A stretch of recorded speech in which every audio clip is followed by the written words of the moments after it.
할렐루야. 오늘 함께 은혜 나누실 본문 말씀은 구약성경 시편 105편 16절부터 22절까지 말씀입니다. 본문 말씀을 다 같이 함께 합독해서 읽겠습니다. 그가 또 그 땅에 기근이 들게 하사 그들이 의지하고 있는 양식을 다 끊으셨도다. 그가 한 사람을 앞서 보내셨으며 요셉이 종으로 팔렸도다. 그의 발은 착고를 차고 그의 몸은 쇠사슬에 매였으니 곧 여호와의 말씀이 응할 때까지라. 그의 말씀이 그를 단련하였도다. 왕이 사람을 보내어 그를 석방하며 뭇 백성의 통치자가 그를 자유롭게 하였도다. 그를 그의 집의 주관자로 삼아 그의 모든 소유를 관리하게 하고 그의 뜻대로 모든 신하를 다스리며 그의 지혜로 장로들을 교훈하게 하였도다. 아멘. 오늘 본문의 말씀을 가지고 믿음의 단련을 위한 고난, 이러한 제목으로 함께 은혜를 나누겠습니다. 전 세계에 코로나19 확진자가 무려 3천만 명이 넘어섰다는 통계가 나왔습니다. 사망자는 무려 95만 5천 명이 넘어가고 있는 상황이고요. 이러한 상황에 우리는 계속해서 질문을 해봅니다. 저 또한 이런 질문을 계속 해보고 있습니다. 언제쯤이면 이 불안과 두려움, 공포를 주는 코로나19의 전염병이 종식되고 안전한 생활을 다시 할 수 있게 될까? 이러한 질문을 하게 됩니다.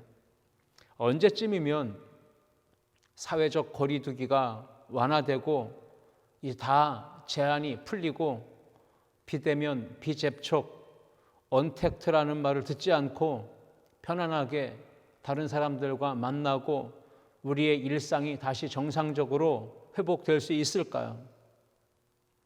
언제쯤 성도들은 편안한 마음으로 교회를 출입하며 주님의 몸된 성전에 모여서 대면하여 얼굴을 마주보고 또 손을 마주하여 악수하며 서로 함께 허그하고 식탁에 교제를 나누며 마음껏 소리 높여 찬양하고 기도하고 하나님을 예배하는 그날이 언제쯤 올 수 있을까요?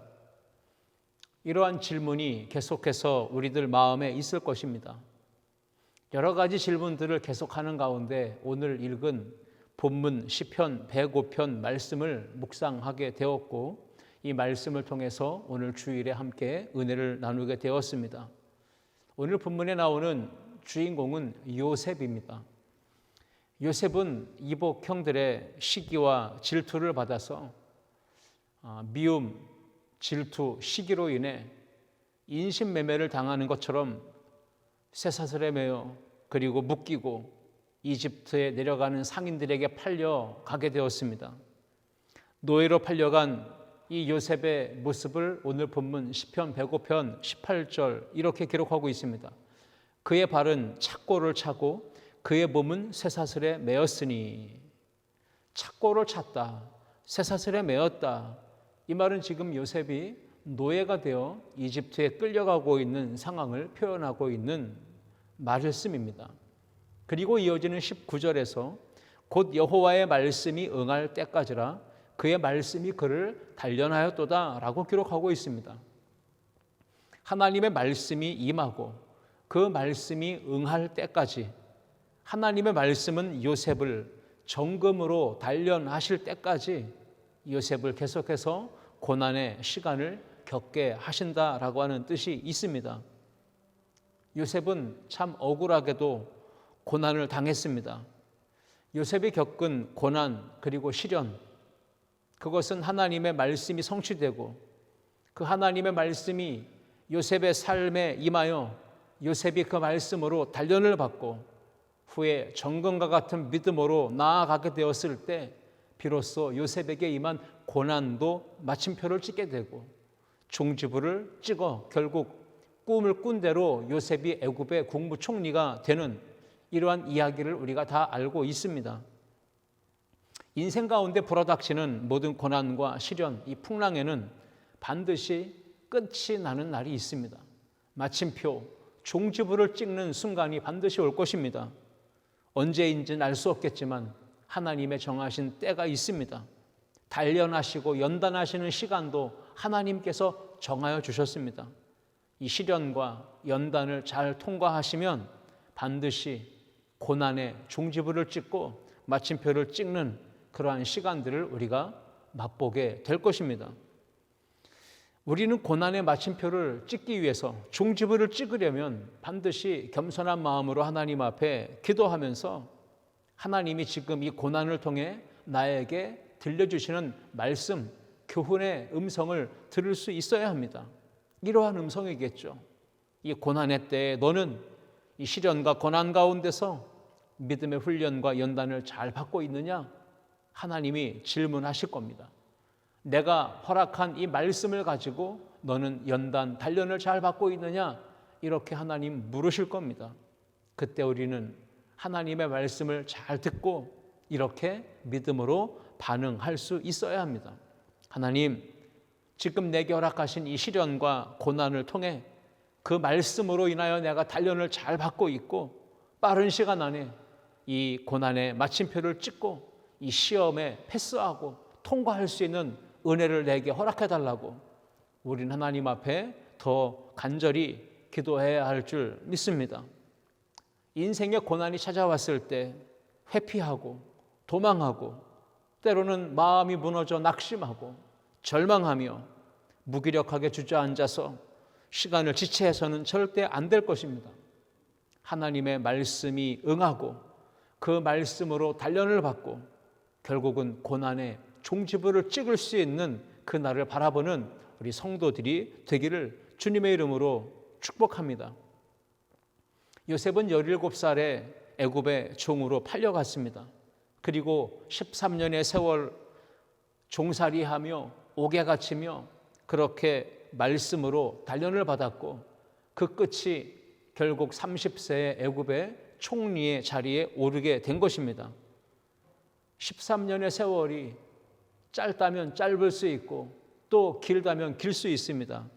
그런데 요셉은 13년의 세월 그 고난의 긴 믿음의 테스트의 시간을 오래 참고 믿음으로 견디며 잘 단련되어져서 결국은 고난의 종지부를 찍고 애굽의 총리가 될 수 있었습니다.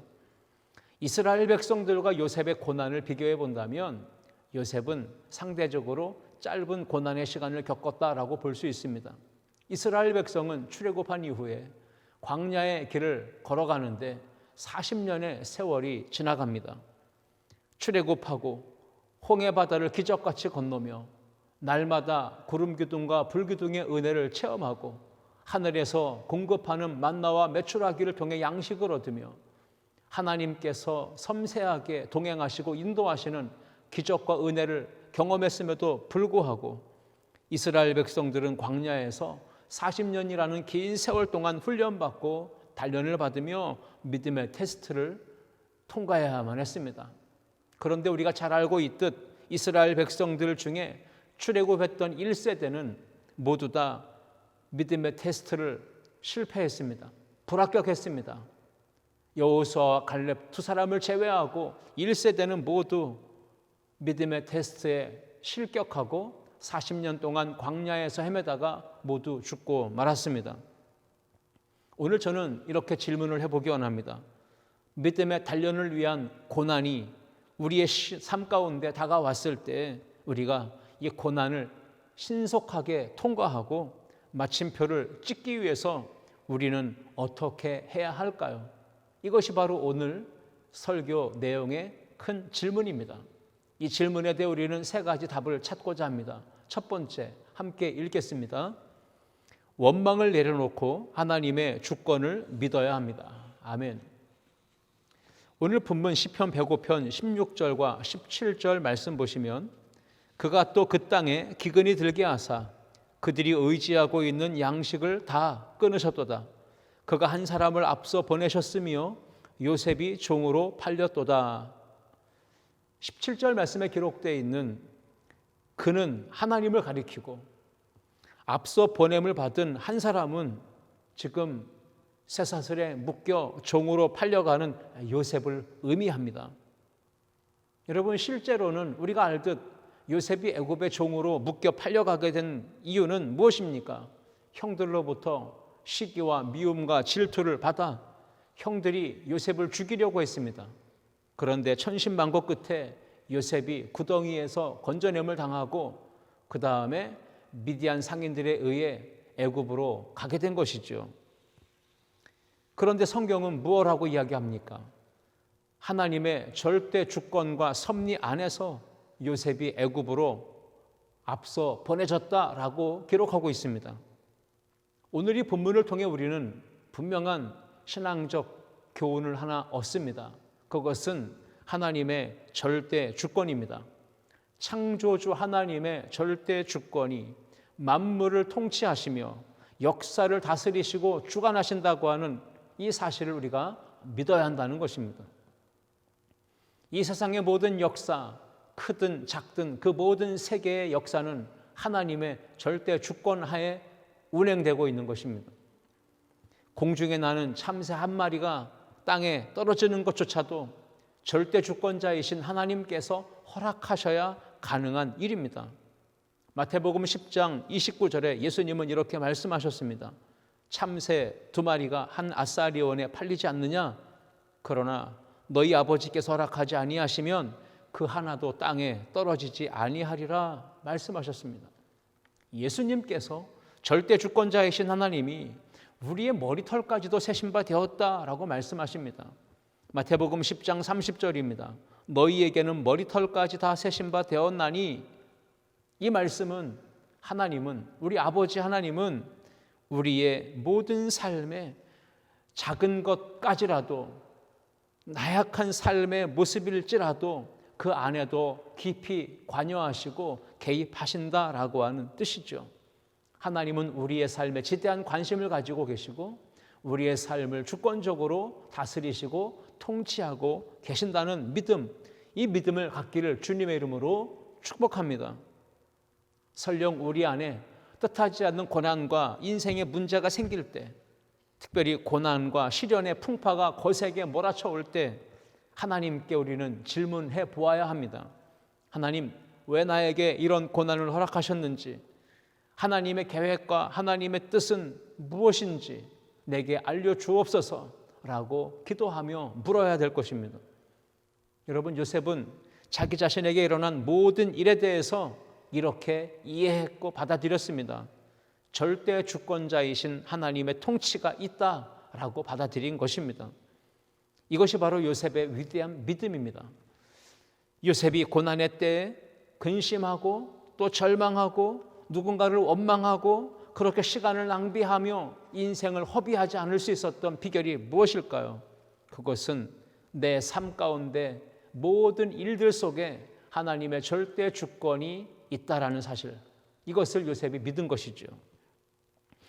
주변의 모든 사람들은 요셉을 괴롭히고 요셉을 힘들게 했습니다. 그런데 요셉은 주변에 힘들게 하는 상황, 문제, 사람을 본 것이 아니라 절대 주권을 가지신 하나님께서 지금 내 인생 가운데 개입하시고 행하시는 일들, 그 하나님의 손길을 바라보았습니다. 요셉은 모든 것이 합력하여 선을 이루게 하시는 하나님을 신실하게 믿었습니다. 그리고 바라보았습니다. 로마서 8장 28절 말씀입니다. 우리가 알거니와 하나님을 사랑하는 자, 곧 그의 뜻대로 부르심을 입은 자들에게는 모든 것이 합력하여 선을 이루느니라. 아멘. 요셉은 자기 인생을 향한 하나님의 주권 그리고 믿음을 가졌습니다. 큰 고난과 환난이 있었지만 그 믿음을 가지고 넉넉히 견뎌내고 이겨낼 수 있었던 것입니다. 누가 보아도 요셉은 자기 자신을 미워하고 또 시기하고 또 죽이려 했고 애굽으로 팔아버렸던 형들을 향해 원망의 마음과 분노심과 적개심과 복수심을 가질 수도 있었습니다.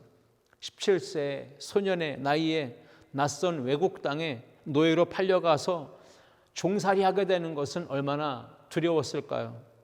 노예로 끌려가던 요셉의 모습, 오늘 본문 18절에서 보셨듯 그의 발은 착고에 차였고 그의 몸은 쇠사슬에 매었다라고 기록했습니다. 그의 몸이 쇠사슬에 매었다라고 하는 이 말씀의 원어적 의미는 쇠, 이것이 칼인데요. 이 쇠덩이나 칼이 그의 영혼을 꿰뚫었다, 찔렀다, 그 몸을 꿰뚫고 영혼을 꿰뚫고 들어갔다라고 하는 의미가 있습니다. 노예로 사로잡힌 요셉은 육체적으로도 어마어마한 견딜 수 없는 고난이 있었고, 그러나 그 육체적 고난을 지나서 더 심각한 것은 영혼의 쇳덩이로 인하여 짓눌리고 찔리고 찢겨지고, 그리고 여러분 관통당하는 그러한 극심한 고통이 영혼에도 있었다라는 사실이 오늘 본문 18절에서 기록되어 있는 것입니다. 요셉은 자유를 박탈당했고 안정된 생활을 잃어버렸고 타국에서 노예 생활의 극심한 고통 가운데 처했습니다. 그럼에도 불구하고 요셉은 하나님 앞에서 범죄하지 않으려고 인생의 모든 다가오는 유혹과 시험을 믿음으로 이겨냅니다. 보디발의 아내가 유혹했을 때 그것을 과감하게 거절하고 뿌리치며 자신의 경건을 지켜냈습니다. 그것 때문에 요셉은 억울하게 누명을 쓰게 되고 죄수의 신분이 되어 감옥에 갇히게 되었습니다.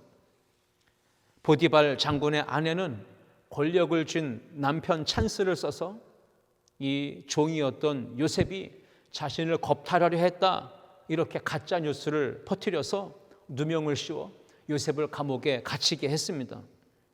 죄수의 신분이 되어 감옥에 갇혔지만 요셉은 그 안에서도 성실하게 생활해서 인정을 받습니다. 요셉이 꿈을 해몽해 준 대로 복직되었던 술 맡은 관원장은 요셉과의 약속을 잊어버렸고 기억하지 않았습니다. 그렇게 해서 요셉의 이 고난의 세월이 13년이 지나가는 겁니다. 요셉의 입장에서 본다면 요셉은 형들에 대해서 원망할 수 있었습니다. 보디발의 아내에 대해서 원망할 수 있었습니다. 꿈을 해몽해 준 대로 복직되었지만 자신을 기억하지 않았던 관원장에 대해 원망의 마음을 가질 수도 있었습니다. 그런데 요셉은 하나님이 주셨던 꿈, 그것을 품고 원망하지 않았습니다. 이 상황에서, 이 고난과 어려운 상황 속에서 내 인생 가운데 개입하시는 하나님의 절대 주권을 믿고 그 하나님의 주권을 신뢰했습니다. 바라보았습니다. 그 결과 고난의 긴 터널이 지나 요셉은 결국 17세에 꾸었던 그 꿈대로 애굽의 전 지역을 다스리는 총리의 자리에 오르게 되었습니다. 애굽의 바로 왕이 두 번에 걸쳐 꿈을 꾸었을 때 요셉은 그 꿈을 해몽해 주고 그 꿈의 내용대로 7년 대풍년이 있었고 이후에 7년의 대흉년의 기근이 찾아왔습니다. 그때 가나안 땅에 살고 있던 아버지, 아들들, 그 요셉의 형들이 애굽으로 내려와 곡식을 사러 왔던 것이죠. 첫 번째 그리고 두 번째에 걸쳐서 요셉의 형들이 애굽에 내려왔을 때 형들은 그제서야 이 애굽의 총리가 자신들이 팔아버렸던 동생 요셉이었던 것을 눈치채게 됩니다. 그리고는 두려운 마음을 갖게 됩니다. 왜냐하면 요셉이 자신들을 복수할까 봐, 자신들을 복수해서 죽일까 봐 그것이 무섭고 두려워했습니다. 여러분, 그때 요셉이 어떻게 했습니까? 형들이 자기에게 행한 악행을 인하여 원망과 복수심에 사로잡혀 있지 않았기에 요셉은 이 고난과 시련의 시간을 어떤 관점으로 바라보았는지 그것을 형들에게 이렇게 이야기했습니다. 창세기 45장 5절 말씀입니다. 당신들이 나를 이곳에 팔았다고 해서 근심하지 마소서, 한탄하지 마소서.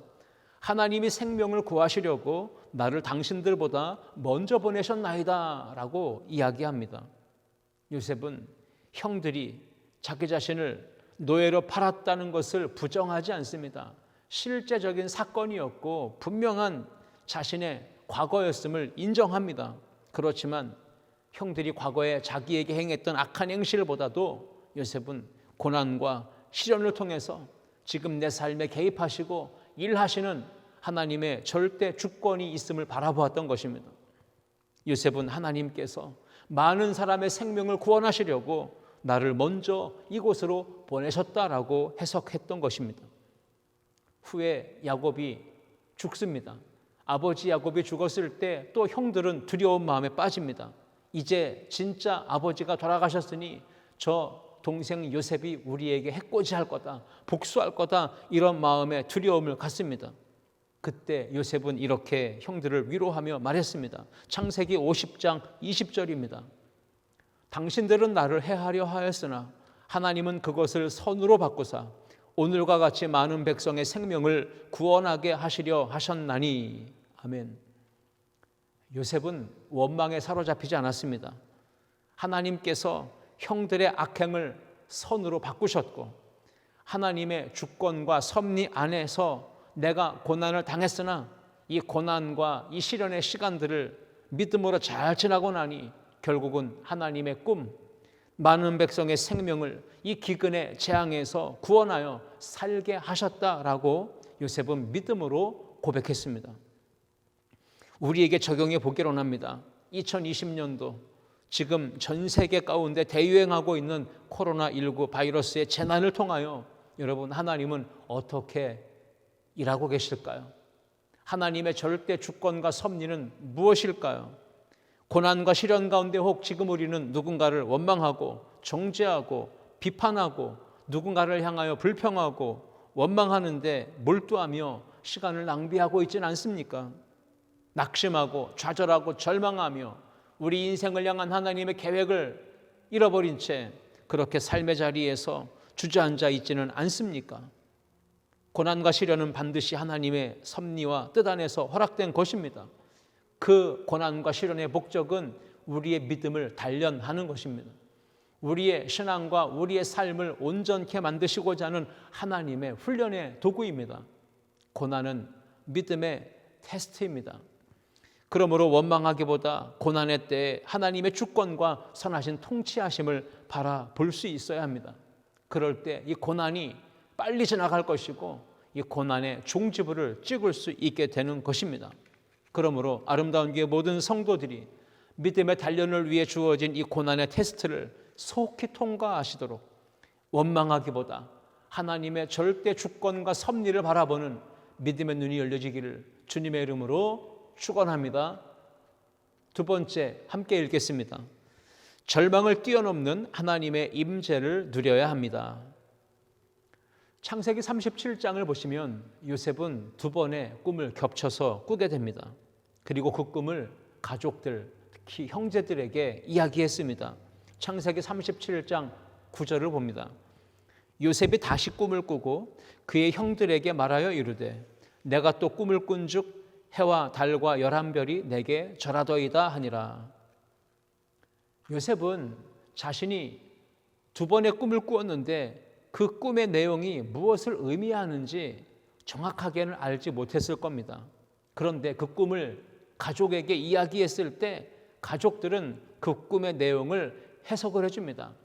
그러면서 요셉에게 핀잔을 주죠. 그 핀잔의 말을 들으며 요셉은 내가 꾸었던 그 꿈이 하나님이 주신 꿈인데 그 꿈은 장차 리더십을 갖게 될 것이고 이 어둡고 절망적인 세상에 빛을 발하는 자신의 삶에 대한 비전이었다는 것을 눈치채게 되는 거죠. 어렴풋이나마 그렇게 이 꿈에 대한 이미지를 그리고 있었던 요셉이었습니다. 여러분, 두 번의 꿈을 겹쳐 꾸고 요셉에게 찾아온 것은 무엇입니까? 바로 형들로부터의 더 강한 미움과 시기와 질투를 받은 겁니다. 그리고 죽을 고비를 넘겨 애굽의 노예로 팔려가고 보디발의 아내에게 억울하게 누명을 쓰고 감옥의 죄수로 갇히게 된 겁니다. 꿈을 꾸고 난 이후에 요셉의 인생에 찾아온 것은 꿈대로 리더십을 바라는 것이 아니고 어두운 세상에, 절망의 세상에 빛을 비추는 그러한 삶이 아니라는 거죠. 자신의 꿈은 산산조각 난 것 같고 꿈과는 완전히 빗나간 인생이 되어진 것 같은 상황이 전개됩니다. 그의 몸은 쇳덩이같이 무거운 것들이 짓누르고 그 날카로운 쇠와 칼이 그 영혼을 찌르고 꿰뚫는 그러한 큰 고통과 아픔을 겪게 되었습니다. 요셉이 처한 상황, 이 고난, 시련의 절망적 상황은 어찌 보면 지금 요즘 우리 대한민국 청년들이 국가적인 경제난으로 또 취업난으로 꿈을 잃고 7포 세대, 9포 세대, M포 세대 모든 걸 포기하고 절망하고 있는 현실과 다르지 않다라고 봅니다. 2020년도 9월 8일자 학원복음화협의회가 주최한 코로나19 시대 캠퍼스 청년 사역의 과제와 전망이란 포럼에서 이런 주제의 발표가 있었습니다. 코로나19로 인한 대학생의 의식과 생활 변화 조사 요약 보고서라는 내용입니다. 그 내용에 보면 몇 가지가 나오는데 대학생들의 가장 큰 고민거리는 취업, 진로의 문제다. 이게 50%나 차지했습니다. 많은 대학생은 거의 매일 피곤해하거나 에너지가 생겨나지 않는다. 44%가 그렇게 답변했습니다. 대학생들의 생활 반경이 크게 위축되고 전반적으로 축소되었다. 이것이 가장 많은 91%를 차지했습니다. 코로나19로 인해 심한 우울감을 겪고 있다라고 답변한 청년들도 47%에 이르렀습니다. 요즘에 많이 들려지는 이야기, 단어가 있습니다. 그것은 코로나 블루라고 하는 용어입니다. 이 신조어인데요. 코로나19가 대유행하면서 일상의 변화가 찾아왔습니다. 뜻하지 않는 일상의 변화가 불어닥칠 때 생겨나게 된 우울감 그리고 무기력증 가리키는 신조어가 코로나 블루입니다. 많은 분들이 우울증에 사로잡혀 있고 무기력증에 지금 시달리고 있습니다. 그런데 한 단계 더 강도가 세졌습니다. 그 이후에 나온 말은 코로나 레드라고 하는 말입니다. 이것도 신조어인데요. 코로나19가 장기화되면서 사람들의 마음이 두려움을 넘어 분노감에 사로잡혔다는 겁니다. 이 분노의 감정, 이 화를 주체하지 못하고 참지 못하고 조절하지 못해 상대방에게 무차별적으로 감정을 표출하는 상태, 이것을 뜻하는 게 코로나 레드입니다. 요즘 우리 사회가 코로나 블루 그리고 코로나 레드로 인하여 심각한 몸살을 앓고 있지 않습니까? 요셉은 사랑하는 가족, 부모와 형제와 생이별을 했습니다. 그리고 낯선 환경에 안정된 생활이 이루어지지 못했습니다. 그의 꿈은 산산조각 난 것 같았습니다. 요셉은 가장 중요한 한 가지, 그것만큼은 꼭 붙잡았습니다. 모든 상황이 다 어려워졌고 많은 것을 잃어버렸지만 그러나 요셉은 한 가지만은 꼭 붙잡았습니다. 그것이 바로 하나님께서 나와 함께 하신다는 임마누엘의 신앙이었습니다. 우리 아름다운 교회 성도님들도 참 힘들고 어려운 시기이지만 무엇보다 요셉처럼 하나님이 나와 함께 하신다라는 임마누엘의 믿음과 신앙을 가지고 나아가시기를 주님의 이름으로 축복합니다. 창세기 39장 2절 말씀입니다. 여호와께서 요셉과 함께 하심으로 그가 형통한 자가 되어 그의 주인 애굽 사람의 집에 있으니. 요셉은 노예 생활을 했습니다. 보디발의 집에서 노예 생활할 때에도 하나님께서 함께 하시는 임마누엘의 은혜, 하나님의 임재의 역사 속에서 노예 생활을 했던 것입니다. 모든 것을 잃어버린 절망적인 상황일지라도 요셉은 하나님의 임재를 누립니다. 비록 그가 억울하게 누명을 쓰고 감옥에 갇혔을지라도 그곳에서도 하나님이 함께 하시는 은혜를 입습니다. 창세기 39장 21절 말씀입니다. 여호와께서 요셉과 함께 하시고 그에게 인자를 더하사 간수장에게 은혜를 받게 하시매. 아멘. 감옥에서조차도 요셉은 하나님의 임재를 누립니다. 그리고 간수장에게 은혜를 받아 거기서도 인정받고 또 자기에게 주어진 분분을 성실하게 감당해냅니다. 하나님의 임재를 누린다면 내가 어떤 상황에 처한다 할지라도 우리는 고난의 종지부를 찍을 수 있습니다. 시편 105편 18절 말씀, 오늘 본문에 요셉의 발이 착고에 차이고 그의 몸은 쇠사슬에 매였으니. 여러분, 영혼을 찌르고 꿰뚫는 큰 고통을 느끼는 지금 절망적인 상황이지만 그럼에도 불구하고 요셉은 환경을 초월하는, 이 절망을 초월하고 넘어서는 하나님의 임재를 경험하게 됩니다. 그리고 고난과 믿음의 시련, 이것을 거뜬히 통과하게 됩니다. 지금 우리는 코로나의 고난 중에 있습니다. 무엇보다 우리에게 필요한 믿음의 고백은 하나님께서 나와 함께 하신다는 것입니다. 하나님의 임재를 우리가 고백하고 선포할 수 있을 때 그 믿음의 선포가 이 고난의 종지부를 찍게 만들 것입니다. 하나님의 임재는 예배하는 주일 1시간뿐 아니라 예배가 끝난 이후 성전 문을 나서는 그 이후에 집에서도 학교에서도 우리의 모든 사회생활 속에서도 하나님의 임재는 계속해서 경험될 수 있는 것입니다. 코로나의 고난이 언제 종식되고 우리가 함께 모여 대면하여 예배를 드리게 될 수 있을까? 하나님께 질문하고 또 질문하기보다는 더 우선 우리가 질문해야 될 것이 이것입니다. 지금 우리가 드리는 가정 예배든 또 대면하여 드리는 교회 안에서의 오프라인 예배든 그 예배 드리는 현장 가운데 하나님의 임재가 강력하게 경험되고 있는가? 이것을 자문하고 자답해야 합니다. 여러분의 일터에서 하나님의 임재를 누리고 있습니까? 여러분이 학교에서 하나님의 임재를 누리고 있습니까? 사업하는 현장에서 하나님의 임재를 누리고 있습니까? 여러분이 늘 함께 하시는 하나님의 임재를 경험하며 믿음의 고난을 잘 견뎌내고 통과할 수 있기를 주님의 이름으로 축복합니다. 시편 105편 19절 말씀에 따르면 곧 여호와의 말씀이 응할 때까지라 그의 말씀이 그를 단련하였도다 라고 말씀했습니다. 요셉은 하나님의 말씀이 자신에게 임하고 그 말씀이 응하고 결국은 그 말씀을 통해 연단받고 단련받아서 하나님의 거룩한 축복의 사람이 되어졌습니다.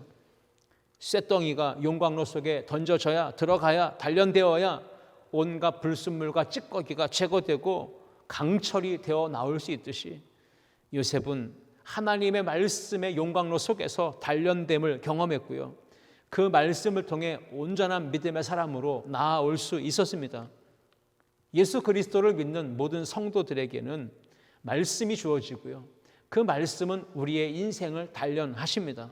그래서 때로는 고난도 시련도 환난도 함께 찾아오게 됩니다. 그 모든 고난과 시련 속에서 하나님의 말씀을 순종하게 하고 따르게 하고 지켜 행하게 만드는 목적과 유익이 이 고난과 시련에 담겨 있습니다. 시편 119편 67절에 다윗은 이렇게 고백했습니다. 고난당하기 전에는 내가 그릇 행하였더니 이제는 주의 말씀을 지키나이다.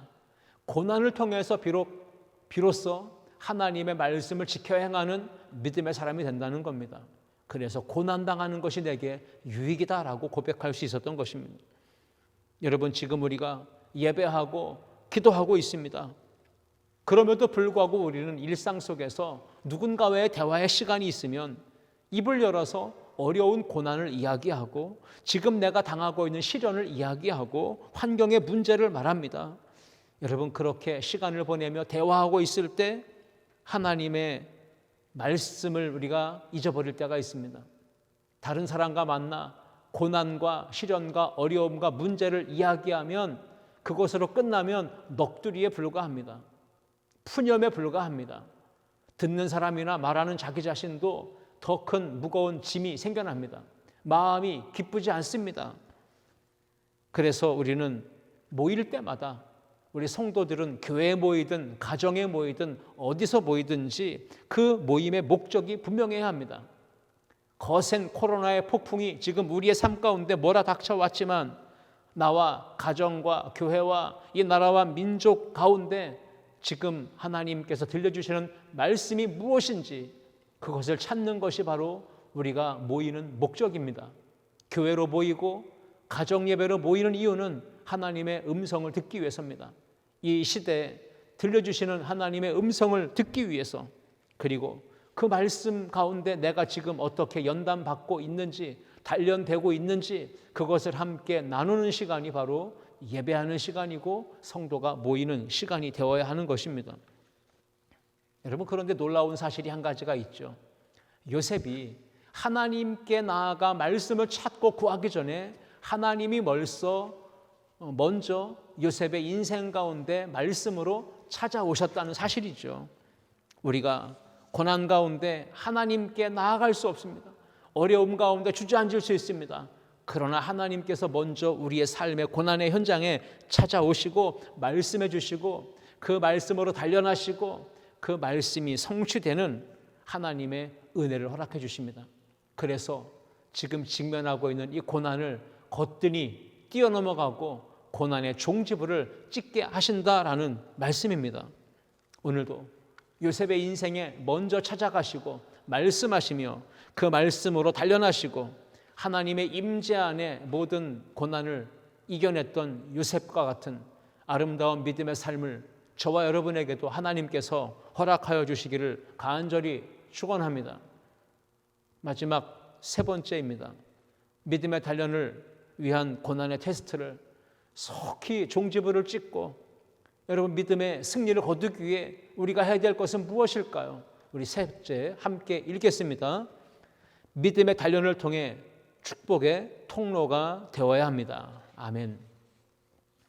하나님은 애굽에 임한 대기근 7년 대기근 흉년의 재앙이 오기 전에 세상에 축복이 될 만한 믿음의 사람을 준비시키셨습니다. 오늘 말씀에 보셨듯 하나님은 한 사람을 앞서 보내셔서 그로 하여금 세상의 축복의 통로가 되도록 준비시키셨던 겁니다. 요셉을 기근 전에 애굽에 앞서 보내셨고 그 종살이와 감옥살이의 고난의 터널을 지나 30세의 애굽의 총리가 되었습니다. 이것이 바로 역사 속에서 한 개인의 인생 가운데 개입하시고 일하시는 하나님의 손길입니다.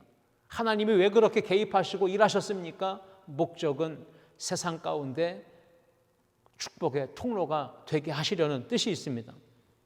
요셉이 17세에 꿈을 꾸었고 30세에 애굽의 총리가 됩니다. 그리고 전반부 7년 동안 큰 풍년이 있었고 이어 7년 동안 큰 흉년이 있습니다. 그러니까 애굽 땅 중동 전 지역에 큰 흉년의 때가 언제 왔냐면 요셉이 애굽의 총리가 된 지 7년 지난 이후에 왔다는 겁니다. 그러면 무려 하나님은 20년이라는 시간 동안 요셉에게 꿈을 주시고 또는 고난을 통해 믿음으로 단련하시며 하나님의 임재를 누리게 하시며 요셉을 세상의 축복의 통로가 되는 믿음의 사람으로 준비시키셨던 겁니다. 하나님은 고난 중에도 풍파가 몰아치는 가운데도 끊임없이 세상의 구원이 될 만한 축복의 사람들을 준비해 나가고 계신다는 사실을 오늘도 이 말씀을 통해 우리에게 알려줍니다. 요셉이 바로 왕의 꿈을 해몽하면서 제안했던 해결책이 무엇입니까? 그것은 지혜로운 지도자를 세워서 7년의 흉년 다가올 때 미리 그것을 풍년 7년의 기간 동안 곡식을 창고에 저장해서 흉년의 때를 잘 대비하자라는 제안입니다. 바로와 신하들이 요셉의 지혜로운 제안을 듣고 감탄을 합니다. 그리고 바로 왕은 요셉에게 애굽 전 지역을 다스리는 총리직을 주고 전권을 위임합니다. 그리고 앞으로 다가올 재앙의 때를 대처하게 합니다. 시편 105편 22절 오늘 마지막 절이었죠. 그의 뜻대로 모든 신하를 다스리며 그의 지혜로 장로들을 교훈하게 하였도다. 애굽은 7년 기근의 흉년 이 국가적인 재난을 만났을 때 요셉의 지혜와 탁월한 지도력으로 위기를 극복해낼 수 있었습니다. 요셉이 겪은 고난과 연단 그리고 지금 저와 여러분 모든 성도들이 겪고 있는 고난과 연단은 어찌 보면 하나님의 목적이 있습니다. 세상의 구원과 세상의 축복의 통로가 되게 하시려는 하나님의 목적이 담겨 있지 않을까요? 우리는 그것까지도 생각해 보아야 합니다. 코로나19의 시련과 재난의 때에 앞서서 하나님은 먼저 세상에 축복이 될 만한 믿음의 사람들을 준비시키지 않으셨을까요? 큰 고난과 시련이 오기 전에 하나님은 반드시 요셉과 같은 믿음의 사람을 앞서 보내시며 준비시키셨습니다. 기독교의 발흥이라는 책에 보시면 코로나19 사태 이후에 한국교회에서 가장 많이 언급된 책이기도 한데요.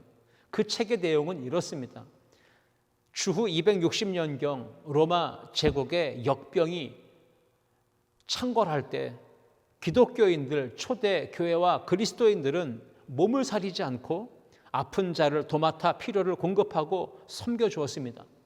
그러다가 전염되어 옮게 되면 그 고통과 아픔을 자신에게로 끌어와서 기꺼이 감내했고요. 결국 전염되어 죽음을 맞이하기도 했다고 기록되어 있습니다. 여러분, 기독교인들은 그렇게 몸살이지 않고 헌신하며 희생했습니다. 그러나 반면 이교도들은요, 그 당시에 로마의 권력자들은 어떠했을까요? 전염병이 창궐하고 질병이 확장돼 나갈 때 아픈 사람들을 내쫓았습니다. 가장 가까운 자부터 도망쳤습니다. 아픈 환자가 죽기 전에 환자를 내다 버리고 매장하지 않은 시신은 흙처럼 취급했다고 기록하고 있습니다. 초대교회와 성도들은 로마 제국의 전염병의 대재앙이 불어닥쳤을 때 하나님께서 십자가를 통해서 희생의 완전한 사랑을 본을 보여주셨듯이 기독교인들은 그 십자가의 사랑, 그 은혜를 이웃을 위해 섬기고 희생하는데 앞장서서 실천하며 나아갔습니다. 그리스도의 사랑을 실천했던 초대교회의 희생과 헌신, 그 결과 로마 제국에서 전염병이 창궐할 때 오히려 기독교인과 교회의 이미지는 급상승했고 교회는 더욱더 크게 부흥했습니다. 왜입니까? 많은 사람들로부터 교회가, 그리스도인들이 신뢰를 얻었기 때문이죠. 오늘날 세상이 교회를 지탄하고 질타하고 비난하고 여러분 조롱하는 까닭은 무엇입니까? 교회가, 그리스도인들이 이웃을 배려하지 않고 먼저 희생하며 사랑을 실천하지 않기 때문에 그렇지 않습니까? 말씀을 맺겠습니다. 하나님은 코로나19의 재앙이 임하기 전에 이미 한 사람을 보내십니다. 그 한 사람은 교회일 수도 있고 바로 여러분 자신 한 분 한 분일 수도 있습니다. 1998년 12월 3일 하나님께서 홍천 땅 이곳에 아름다운 교회를 세우셨고 22년의 역사를 가지게 하셨습니다. 왜 하나님은 이곳에 교회를 세우셨습니까? 주님의 몸된 제단을 세우신 까닭은 고난의 때에 절망하는 사람들에게 세상의 축복의 통로가 되게 하시기 위해서인 줄 믿습니다. 요셉이 세상의 축복의 통로가 되었듯이 이 땅에 있는 모든 교회와 성도들은 세상 속에서 축복의 통로가 되어야 합니다. 빛과 소금의 사명을 감당해야 합니다.